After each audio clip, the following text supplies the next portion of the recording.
Hello friends, pandal হপিংয়ের পর আমি চলে এসেছিলাম অ্যাক্রোপলিস মলে। সেখানে আজকে আমার মহাসপ্তমী শুরু হলো স্টারবাক্সের সাথে। এবার পুজো জমজমাট স্টারবাক্সের সাথে আমি অ্যাক্রোপলিসে গিয়ে যে প্রতিমাটা অ্যাক্রোপলিসে তৈরি হয়েছিল সেটা একবার দেখে নিলাম। বেশ ভালো লাগলো, সেলফি ক্লিক করে নিলাম, যেটা ফ্রেন্ডস তোমরা এই ভিডিওতেই দেখতে পাবে। মলের হালচালটা তোমাদের একবার দেখিয়ে দিলাম। দেখো প্রতিমাটা কি সুন্দর না? হ্যাঁ, প্রতিমাটা খুবই সুন্দর হয়েছে। আর অ্যাক্রোপলিস মলটাও ঝলমল করছিল আলোতে।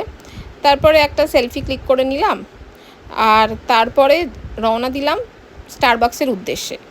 রওনা দেওয়ার কিছু নেই, কারণ স্টারবাক্স ওখানে সামনেই ছিল, তাই জন্য ঢুকে পড়লাম স্টারবাক্সে। সেখানেও খুব সুন্দরভাবে পুজো উপলক্ষে সাজানো হয়েছিল। দেখতেই পাচ্ছ ফ্রেন্ডস কীরকম সাজানো হয়েছে। ঝলমল করছে চারদিকে ফুল, ফ্লাওয়ার ডেকোরেশনস আর আলোকসজ্জা, মানে লাইটিংগুলো আমার বেশ ভালো লেগেছে। তারপর আমি ওখানে অর্ডার করে নিয়েছিলাম একটা ডাবল চকোচিপ কুকি, আর তার সাথে একটা চিকেন টিক্কা ফ্ল্যাট ব্রেড, আর ক্লাসিক আইসড ক্যাফে অর্ডার করে নিয়েছিলাম।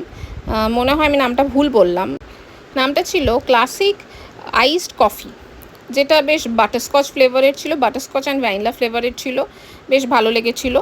আর সেটা আমি বাড়িতেই নিয়ে চলে এসেছিলাম। ওখানে আর বসে খেতে ইচ্ছে করছিল না, পেটটা বেশ ভর্তি ছিল সেই টাইমে, তাই জন্য একেবারেই অর্ডার করে নিয়েছিলাম। দেখে নাও ফ্রেন্ডস কীরকম ছিল।